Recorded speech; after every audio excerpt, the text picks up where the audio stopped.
The voice of sharing. Durian ASEAN.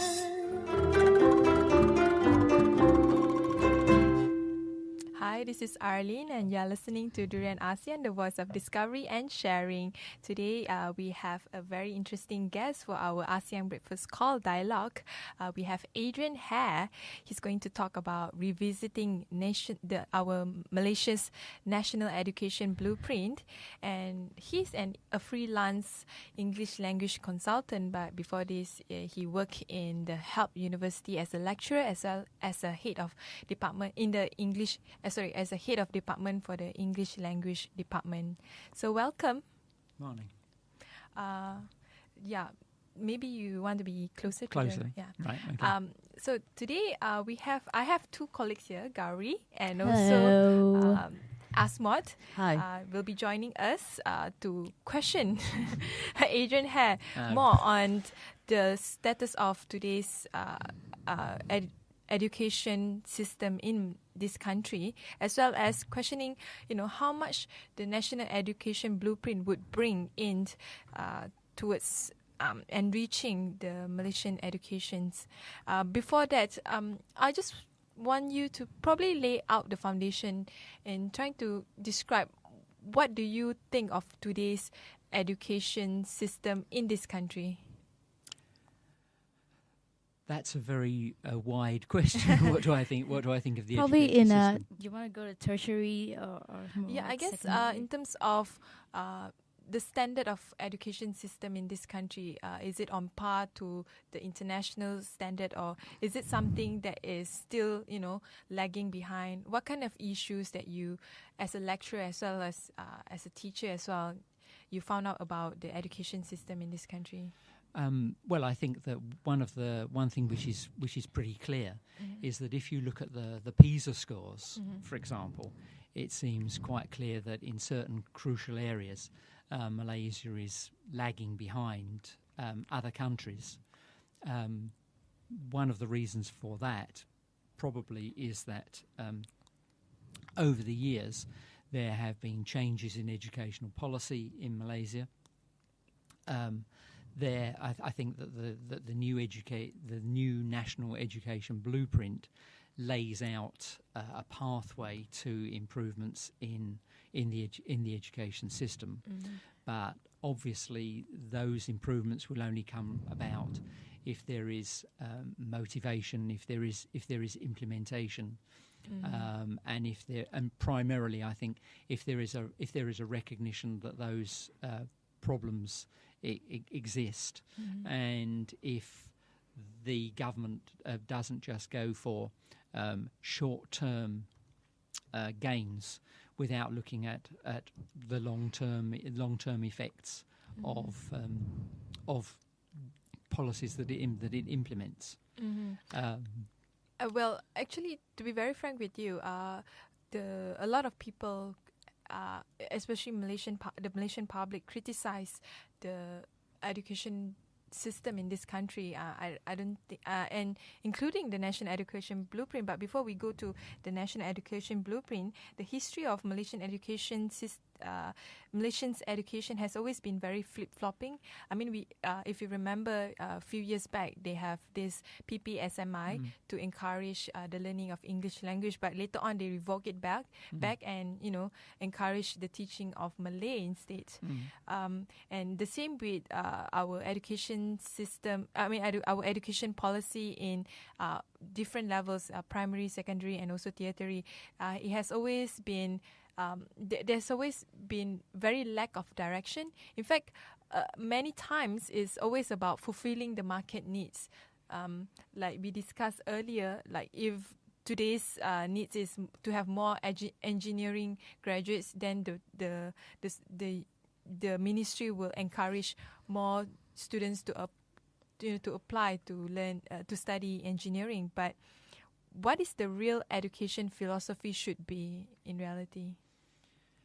Well, I take a pretty old-fashioned view of that. Actually, I think that the purpose of education is to allow people to develop their talents, And if you have somebody who is who perhaps is in primary school, is very, or in secondary school, and is very good at sciences and mathematics, that doesn't necessarily mean to say that they want to be a scientist or a mathematician. They may have interests in other areas. What tends to happen is that there are what you might call the high worth professions that primarily parents are interested in. You know, doctor, lawyer, engineer. These are the things that these are the professions that people are interested in, and that seems to leave out completely what the interests of students are. I've certainly encountered in the past students who are doing degrees, not because they really want to do a degree in that subject, but because they were offered a place in university to read for that subject, and so they are there. They're deeply unhappy doing that, but at the same time they realise that at the end of the day they will have a degree. Mm-hmm. I mean, of course, countries have national objectives. A country like Malaysia wants to industrialise. It's part of Vision 2020. We are now in 2014.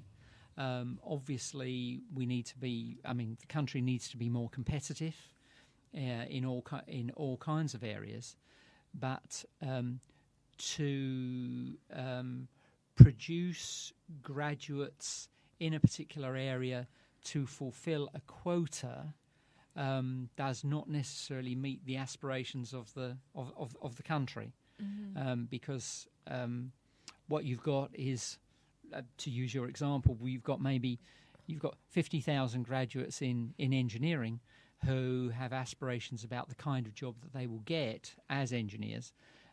Do those jobs actually exist? And are those students prepared to take up jobs that perhaps are out of their comfort zone? Mm. Are they prepared to go where the work is? Mm. My experience as a student myself many years ago is that many students do not want to move away from their hometown. Mm. They grew up there. They would like to have a job there. They don't want to move anywhere else. Mm. They don't want to relocate. Mm. So that causes a problem as well. That let's say, for example, if you're an engineer from UNIMAP, mm-hmm. University Malaysia Perlis, and you're a graduate in engineering, well, what are the opportunities for what are the job opportunities for somebody who's a graduate in aeronautical engineering, shall we say, mm-hmm. in Perlis? You clearly need to relocate somewhere else in the country. Mm-hmm. Mm-hmm. But if you're not prepared to do that, then that's a loss to Malaysia of expertise mm-hmm. To have graduates like that. So, talking about the National Education Blueprint, have you read the executive summary? Yes, I have. Yes. Yeah. So, for example, the PISA result was one of the reason why they think that we need like a much more well-developed education policy rather than a flip-flop one. Mm. But at the same time, I noticed that a lot of the areas that they want to fulfill is a huge long-term task. It would take probably more than 10 years to actually see the result out of this. Sure. So what can you describe out of this National Education Blueprint? Do you think is something feasible? And another question of mine is stated that it is based on the consultation of many parties, including experts and those who work in the education field. But do you think the spirit of what the people or the expert wants out of this education blueprint is being translated in it? I would say that it's going to cause, the new education blueprint is going to cause some pain among teachers and the education system, but that I think is necessary for the system to change. I mean, it's all very well for us to compare Malaysia's PISA results with the results that are achieved in Sweden or in Finland or in other countries.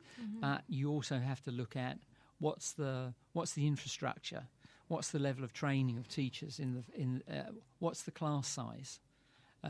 If you're a Malaysian teacher with 50 students in the classroom, obviously you do not have as much time to devote per student as if you are a teacher in Sweden, teaching in primary school with 20, 30 students in the class and a teaching assistant to help you. It's in my view sometimes not fair. I won't say not fair. That sounds like I'm whinging, but it's not accurate to compare the two things because the situation is very different. And certainly it is the case that many schools are lacking in facilities. Many schools are poorly equipped, partly because, of course, let's be honest about it. If you want to compare Malaysia with a country like Sweden, Sweden is obviously a much more developed country, probably a much richer country in the first place. So there is more money to spend on education than there is in Malaysia. I'm glad that you raised that because I have a universal scale on the amount of expenditure. It's actually in the blueprint itself, country performance in international assessment relative to the public spend or the expenditure of the government per student. Sweden is a very good example where it is a rich country. It also allocated a lot of money towards towards education, and they get a very good return in investment. But when it comes to other countries, right? If you look at this scale, there are other countries that do not necessarily spend a lot in education, but they get actually better return of investment. The best example I want to give here is Iran. They actually spend the same amount as Malaysia, right? But their return of investment is multiple times higher than Malaysia. Like Malaysia is at the scale of probably around 410 in terms of the amount of how much of, the scale is between 0 to 580. This is how much you actually score for the, it's actually the scale is based on the Hasnuk and Wilson's methodology. It's sort of like, it calculates how much you spend and how much you get out of what you spend. And we are at 410, while Iran is at around 441. So they get a better return for their they money. get a better return. And the worst thing is, if you compare ourselves to Thailand, Thailand spend much less than us. But they get also a better return. They have probably 420 in terms of the universal scale. And of course, other countries and other areas as well. For example, Singapore, Hong Kong, Chinese Taipei or Taiwan, and Shanghai. These are areas where they spend a huge amount on education, and they are at a strata where they are actually considered. They are having excellent education system where every student receive very good education. Yeah, obviously, how successful your education system is doesn't just depend on how much money you throw at it. You can throw a lot of money at a problem and get nowhere with it. Obviously, it's going to depend on, among other things, the level of training and the motivation of teachers. It's going to depend on the motivation of students. In the first place, it's going to depend on what are teachers' expectations of students. There are many studies that show that that if you tell a teacher that this is a low-performing class, the teacher will, even if it's actually in reality a high-performing class, that teacher will go in and will have low expectations, and the students will perform at that level. But if you take what is in reality a low-performing class, and you tell the teacher that this is one of the best classes in the school, we're giving you this class because you're one of our best teachers, even though the teacher may not be, then both the teacher and the students rise to the occasion, and the student performance increases. So I wonder whether part of the problem is that perhaps teachers do not have high enough expectations of students. This is something which I think is not just true in schools; it's true in universities too. I sometimes think that we don't set the barrier high enough. But could this also go back to what you said earlier about the national objective, that they're just focused on the statistics approach? They don't actually, because from what I see from the education blueprint, they're focusing on the importance of education, but they don't really emphasize on probably what the students really want to do. It's just about providing them education, so it doesn't matter what education it really is. Yeah, I think that's true. That the National Education Blueprint is pointing out a number of areas in which change needs to be made, but as far as I can see, it's not really looking at different subject areas and saying what needs to be done.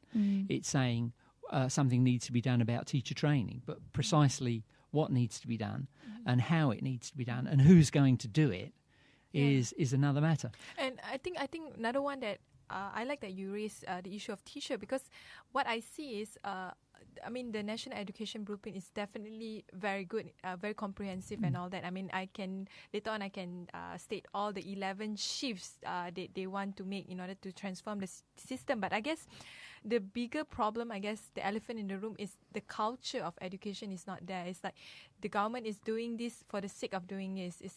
They focus more on the mechanics of education, on what to do, but not necessarily on creating a culture of education. And one good example is, of course, teacher. For example, in the past, teacher, especially during my parents' time and my grandparents' time, being a teacher used to be a very respectable job. If you are a teacher, you were somebody. You are considered someone who is very much a marriageable person, like an eligible bachelor. But these days, there are so many teachers around that profession just doesn't have that much. It's the last resort. Yeah, exactly. Like if you want to be a teacher, it's because you have no other option. Yeah, I think Osman was mentioning earlier, what happens to these mass graduates who graduate and they don't have a job. So I think maybe that's the general perception, and Adrian can tell us more about it. No, I think you're right. That part of the problem is that many people graduate and they can't necessarily find jobs in the area that they're interested in. They for whatever reason. It's certainly the case that this leads to disillusionment and disappointment among graduates, that they can't get jobs in the areas that they want to go into. And the government actually absorbed these graduates and just turned them into teachers. Well, yes, that is true. That's true. There's also a question of retraining teachers. You take teachers of history and geography and whatever, and then you turn them into, my own discipline is English. You turn them into English teachers. But if they had wanted to be English teachers, they would have done that from the beginning.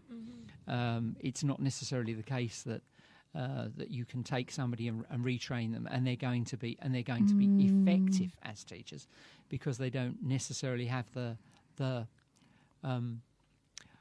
what I heard described as they don't have ownership and they don't have passion about the subject that they're teaching.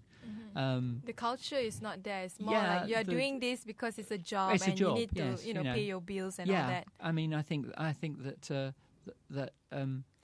that's not a problem which is exclusive to Malaysia. You may have seen on the news that in California they've just recently passed legislation which will remove tenure from teachers. Oh. So it used to be the case that if I've got this right, and I think I have, it used to be the case that if you'd been teaching in the California state education system for 18 months, they would give you tenure, which meant that no matter how good or how bad you were, you had a job for life. And they interviewed one girl who said that she thought that this was a really good idea, because she'd got teachers who came into class and just sat in the corner and read the newspaper or updated their Facebook. And under the previous system, you couldn't get rid of teachers like that. I mean, I don't know how much that is a problem in Malaysian schools, how many teachers are time-serving. Actually, in Malaysia, I think teachers are overworked. A lot of the teachers that I spoke to, they say that they are overworked. They complain, and some of their complaint would be, actually, majority of their complaint would be they don't have time for teaching. They have majority of their time is either doing paperwork, reports, or managing things, administrative stuff, and also doing things like co-curriculum, managing co-curriculum. But like you mentioned earlier, I think in Malaysia it's very rare that a teacher gets sacked too. Teachers are civil servants, and it's very difficult to sack a teacher. I think over the years I've spent in Malaysia, there have been cases which have come out in the newspaper, and what tends to happen is that teachers get shunted sideways. They get posted to a different school. They don't actually get sacked, and so that is something else which needs to be thought about. I mean, to raise the profile of teachers, I think a number of things need to be done. One is that teachers need to be there needs to be a more, public appreciation of what teachers do, and I don't think that rests solely on what teachers' salaries are like, because it should be beyond salaries. It should be. I mean, I've been a teacher for a really long time, and of course, bags full of money at the end of the month is very nice, but no teacher is going to be in that situation. It's not in my experience, it's not about the money. If what you're interested in money, don't be a teacher. It needs to be about interest. It needs to be about the satisfaction of doing it. And if you lose the interest, if you lose the passion for doing it, if you lose the motivation for doing it, then as a teacher, you are just going into class and going through the motions, then that very quickly communicates itself to your students, whether they're primary school kids or whether they're postgraduate students. That they very quickly realise that this is the case, and so they start to feel demotivated too, because whatever it is they are doing, you aren't taking seriously, and if that starts at primary level, where students in school feel that teachers are not really motivated to teach them, are not really interested in their development, and in some cases you can understand why teachers feel like there's 50 kids in the class. How can you know about the characteristics and the personalities of 50 kids in the class? Generally speaking, if there are 50 kids in the class, it takes all your time as a teacher to remember the names of those students, let alone to know about what their family background is like, what their personality is like, what their characteristics are like, what their interests are, and so on and so forth. It's very difficult to do that. Teachers sorry to say this, but I think it's true. It's a generalisation, and probably people will say it's not true, but in my experience it is. If you teach a class of students, there are two categories of students that teachers know. One is the group that misbehave, because you have to keep them under control. You have to keep them, classroom management. The others are the ones that perform very highly. The ones that are in the middle tend to be, in many cases, kind of invisible. You know the ones who are high performing, you know the ones who are the troublemakers, but the ones in the middle, and that's the vast majority, you very often get overlooked, and that's a pity, really. Well, not pity. It's a disgrace, really. But I think what I'm saying is true. It seems the authorities are ready to implement the blueprint, but the people for whom actually is going to be implemented, mainly the teachers and the students and the society, are not prepared for it. So what do you think, the authorities could have done just to do enough background work or do groundwork before they actually set out this plan? Okay, I think that one thing I would say is this: there is the National Education Blueprint. Most Malaysian parents probably don't even know there is a National Education Blueprint.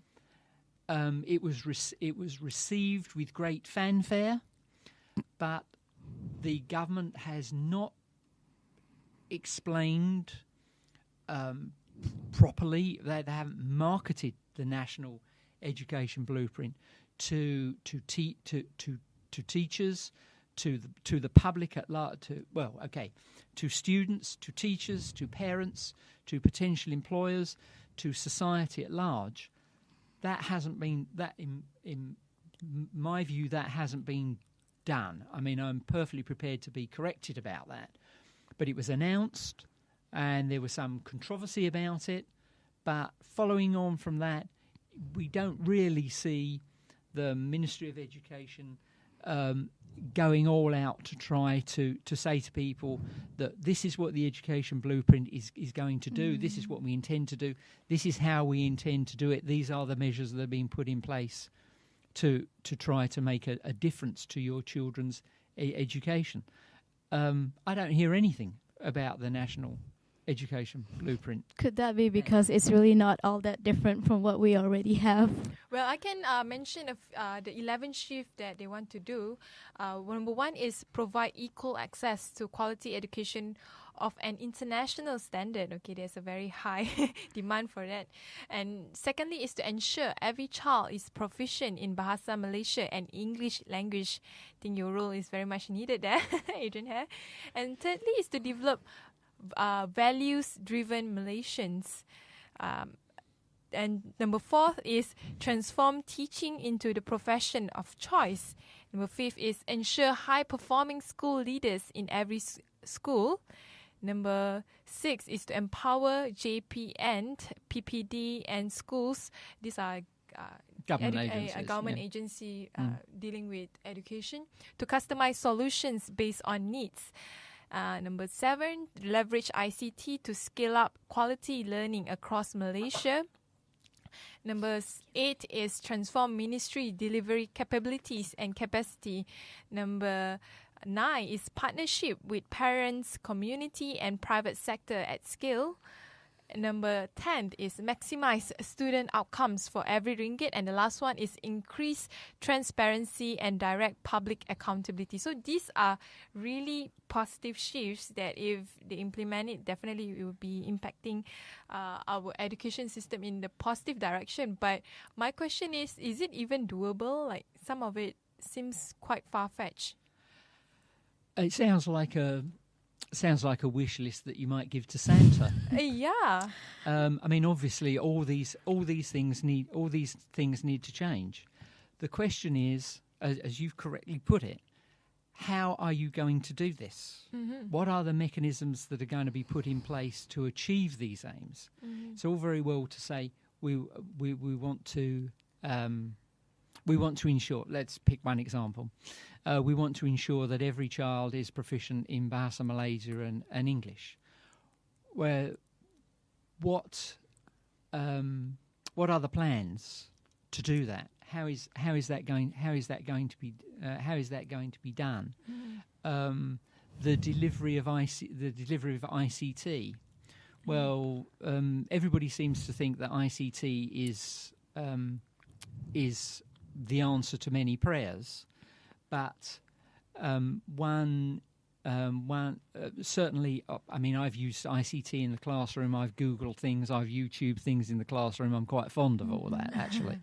But the question would be, if you're actually going to use ICT for teaching, then are you going to change your methodology to make use of the very best aspects of ICT, or are you just going to change what previously was delivered with chalk and a blackboard to a PowerPoint presentation, where all you've done is you're just doing the same thing but projecting it instead of just writing it on the board. So the question is, certainly it's true that these are areas which need to change, which should change, which have to change. But how is this going to be done? To turn teaching into the profession of choice. How is it going to be done? And another criticism that I guess comes from mainly the opposition, I guess, would be the system of education in this country is very much centralized. I mean, majority of the decision, teachers can't even make it. They have to ask, whether I can do this or I cannot do this. Everything is from the central command, and the power of the headmaster is very wide, to the extent that the headmaster, there's one incident, I think it happened in the Methodist College, if I'm not mistaken. It's a school. It's actually a school run by this Methodist group of education. So traditionally, the board has always been the one electing the headmaster, but out of a sudden, the education ministry said that we will elect someone for your school. About this, yes. And it caused some sort of disagreement between the board and as it would because this is a controversial issue, but it's a Methodist college. It's a Christian institution. Obviously, it needs to be led by a Christian. If you had a school following a different religious ethos, and you put in a principal of a different religion, then understandably people would be unhappy about that. That's the thing. One of the argument for vernacular school is also because of the centralized education system. Of course, preserving the culture and heritage of a certain culture is important, but I think beyond just that, I think the rationale behind vernacular school is the final defense against the government or the education ministry trying to exert control over all type school, in a way. That is a kind of controversial topic, but certainly it's true that there are parents who feel that they want their children to go to schools in which they are in which the children can learn the language and the language and the culture, or learn their language and their culture. I wonder whether the way that I see that this presents difficulties is that it prevents, in some cases, makes it difficult for people attending those schools to come into contact with those from other groups, whether they happen to be religious groups or whether they're cultural groups or language groups or whatever. That provides, in some cases, it provides a barrier to that. Malaysia is, after all, a multicultural country, and for people to be unaware of what is going on, of the culture, I think, rather than saying the language, the culture of their fellow citizens is quite, I won't say worrying, but causes some problems.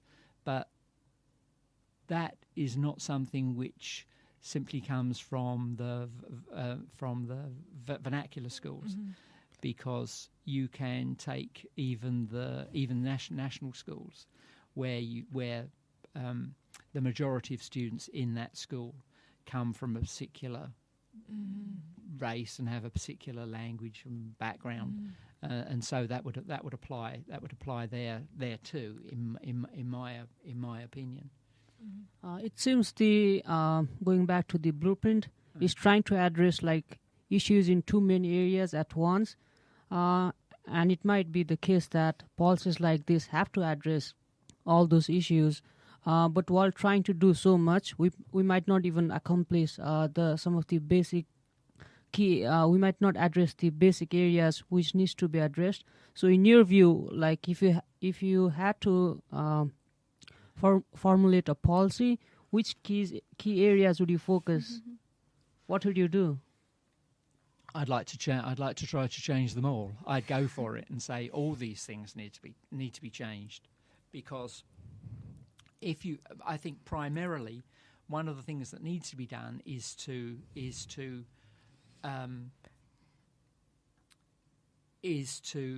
I guess reform the delivery. Yeah, it's not so much on the wish list; it's how to attain the wish list. Yes. That's the problem. Yeah. And many times, I think it's not just in education, but in all sectors of government. In all government sectors, there's always been the problem of delivery, whether it's state government or it's a federal government. Yeah, that's perfectly true. That the problem is always the implementation. How are we going to do this? And I think that that for education to change, it's not so much identifying. Of course, the first step is to say what needs to change, and then the next step needs to be, well, how are we going to achieve that? So we are stuck at the how. We're stuck at the what. What? We're not stuck. The how is a different matter, but that's the crucial thing. I mean, it's like if I said, okay, after this interview, we're all going to go to, just think of somewhere, I don't know. Bangsa. Yeah, okay. No, that's too close. It's not much choice. Let's say we all said, okay, we're going to go to KLCC. Okay, now that's where we want to go, but how are we going to get there? We know where we know what we want to do, which is go to KLCC. But how are we going to get there? We're going to drive? We're going to go to the LRT station and then take the LRT? We're going to go outside and take a taxi? What are we going to do? How are we going to get there? That is the crucial thing. It's not identifying the goal. It's, in this case, the journey is more important than the destination. Perhaps you can give example of other countries on how they achieve their target, their education target. Because in a lot of countries, whether it's developed or not developed, it seems like, especially countries that I quoted earlier, Hong Kong and Sweden, Shanghai and all that, it seems like they have achieved academic standard, Yes. Education standard in such a short span of time. But how they do it, perhaps you can provide some answers to that. For one thing, those students are very, very, very highly motivated. They are very competitive societies. If you're talking about China, Japan, Korea, Hong Kong, and Taiwan, Scandinavian Singapore, countries. Scandinavian countries perhaps not so competitive, but East Asian countries tend to be highly competitive. Tiger moms, right? Highly competitive. The parents are fully behind. But do we want to follow that footstep to be competitive? Because I think at the same time it will result in some sort of like societal issue where you have high stress as well. That's true. I don't think. I mean, okay. The problem with things like the PISA scores is that they concentrate on certain areas. English, science and maths. There are many other things that are, in my view, are important for the functioning of a society. Art, history, geography, literature, music, drama. All those things are in a sense equally important. The success of a society does not necessarily depend on your ability to do maths and science. Is there one country that you want to give example as a country that you feel has that balance? No, I can't think. I can't think of one. Because even, I mean, if I take the situation in the UK, for example, one concern there is numeracy and literacy skills, because they seem to have dropped over the years, and employers are complaining about that. You know, they're saying that people are coming out from school and they don't have basic literacy and numeracy skills. Well, obviously, you can't function in a modern society without being literate and without being numerate. The question is, to what level do you need to be literate? To what level do you need to be numerate? You need to be literate enough and numerate enough to function in society. When your level of numeracy and literacy is below that level, then you are effectively a non-functioning citizen. How do you cope in a situation where you can't read very well, you can't write very well, you can't do basic arithmetic, let alone mathematics? How do you cope in the modern world? You need to be able to do all those things. If I'm not mistaken, some university, especially I think Ivy League University, you have to sort of like not just learn your core subject. Let's say you're taking international relations, but you also need to learn something that is outside the subject of your. Sure. You're learning, like maybe learning about music, dancing, or something else that is not related to your academic. This is one of the, if I can say this, one of the strengths of an American undergraduate degree education, because you can do all kinds of things. You only actually specialise when you go on to postgraduate level. So students have a very wide range of courses that they can take, which count towards their graduation requirements. A very good example of that would be Steve Jobs.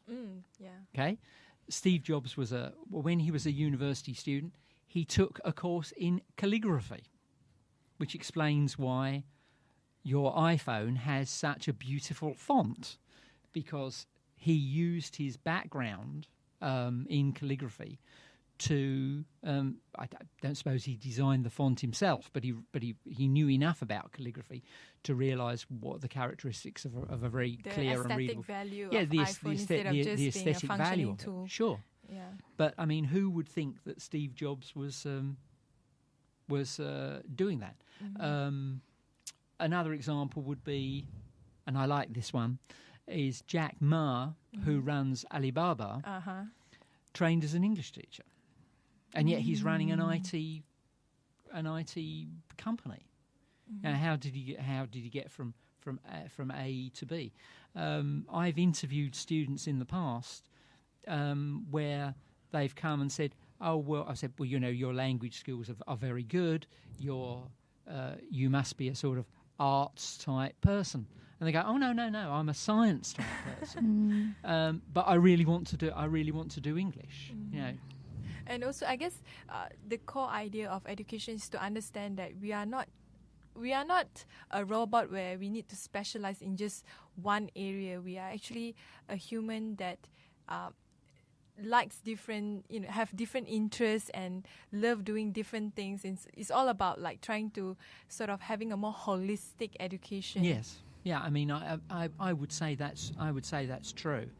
I would say that the broader your education, the better, really.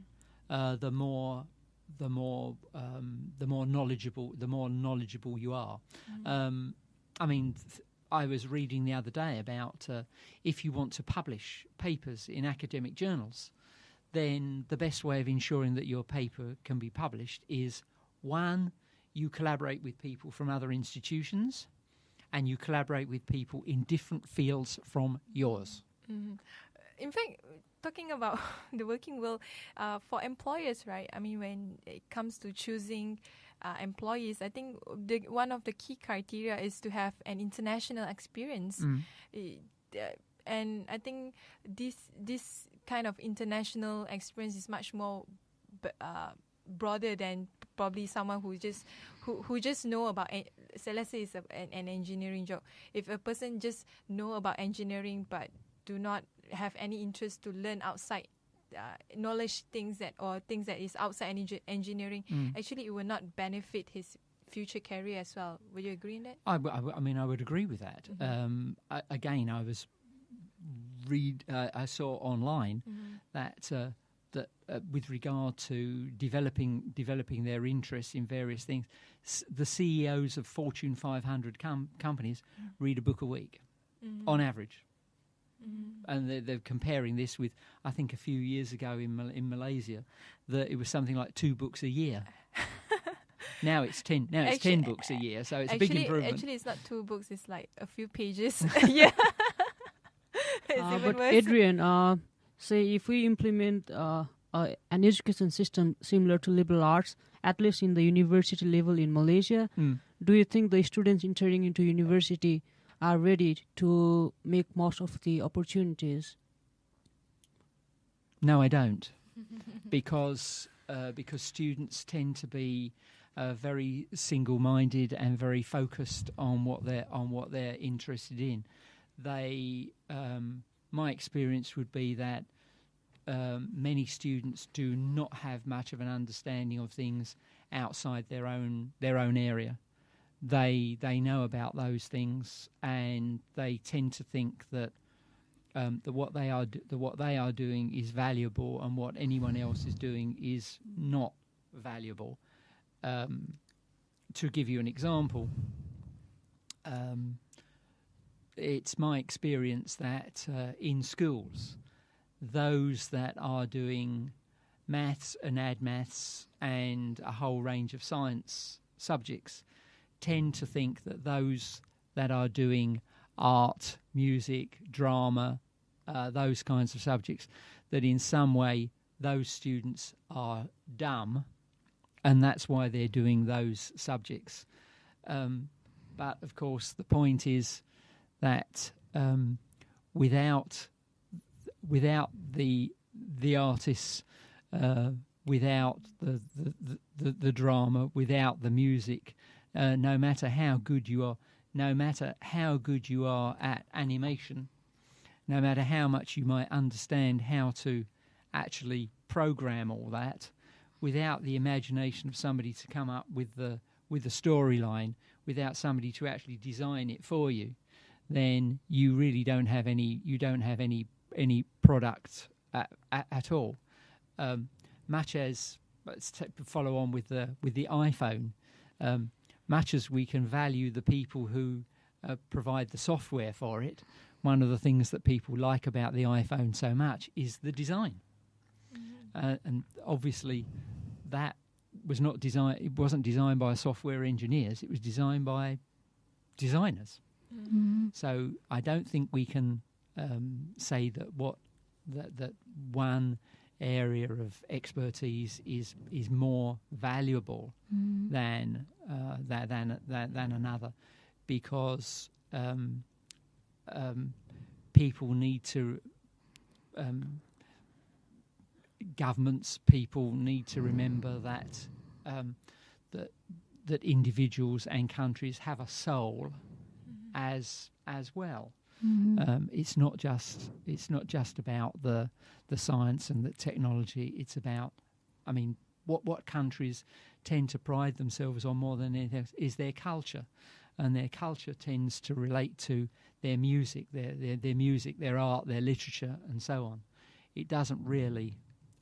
If you go to South Korea, yes, they're proud of Samsung, they're proud of Kia, they're proud of Hyundai, and so on.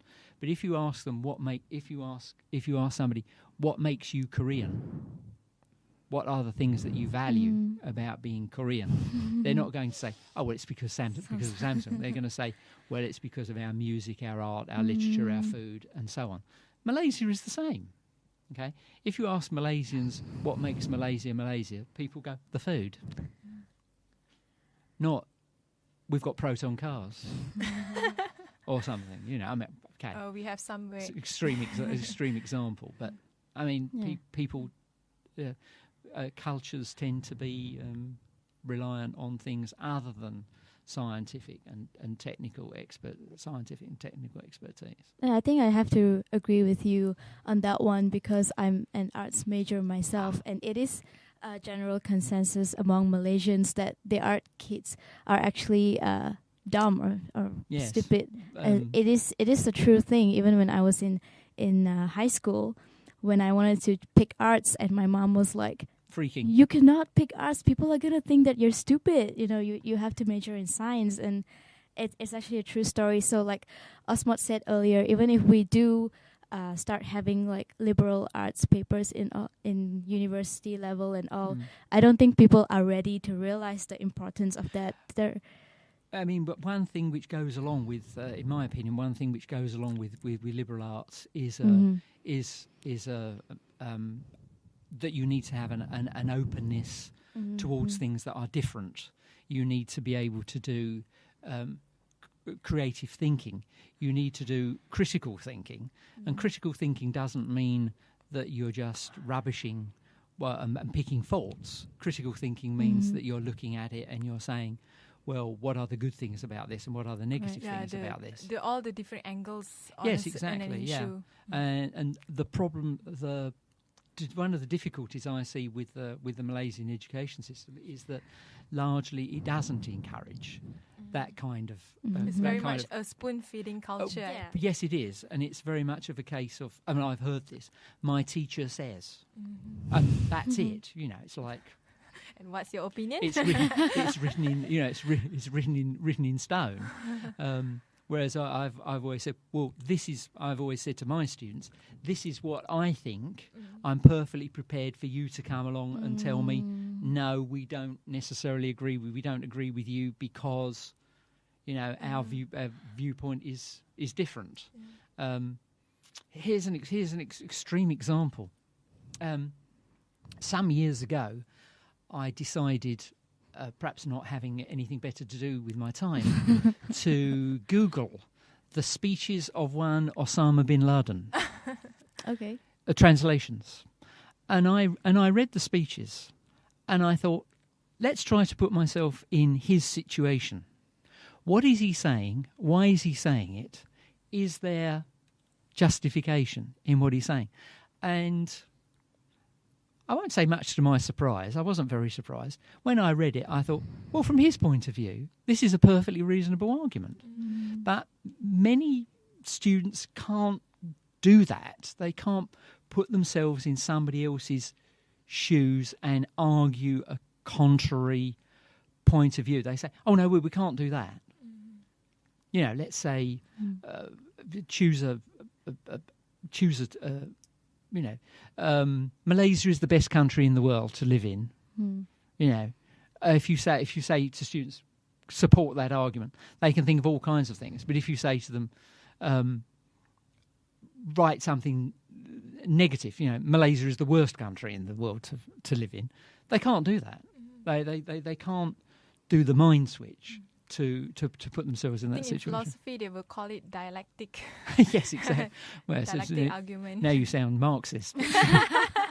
Anyway, it's interesting that you share a lot of view that is beyond just the National Education Blueprint, but education in general. It has to be comprehensive. It has to take into account like all different aspect of human nature. Like we and human knowledge.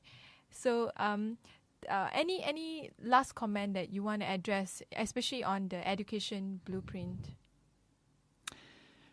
I wish that the education blueprint would be properly implemented and really followed through. It's easy to have it's easy to have an education blueprint.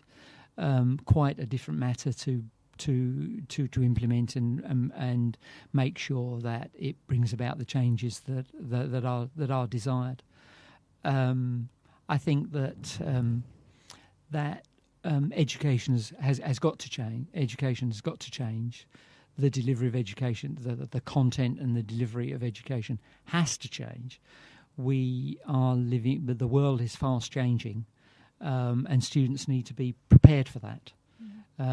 You can't look at the way that things were done 20 years ago, 30 years ago, 40 years ago, and say that the way we did it there, the way we did it then worked, and so the same method of doing things will work now. That doesn't happen. Students' expectations are different. In my experience, teachers in the classroom are part teacher and part entertainer in the classroom, because most students now are used to going online. They are used to being able to change whatever they find boring just by swiping. And teachers and teaching and content needs to respond to that. That it needs to be much more engaging with students than perhaps has been in the past. It's no longer a case of you can say that the teacher goes into the classroom and the teacher is as you were saying, the teacher is not just the fount of all knowledge, but is spoon-feeding the students, because in many cases students have got access to if they go online, if they go to YouTube, if they go to all kinds, if they Google things, they can find out things very, very easily, and teachers need to be up to speed with that. Anyway, thank you very much, Adrian Hare. Well, thank you for having me again.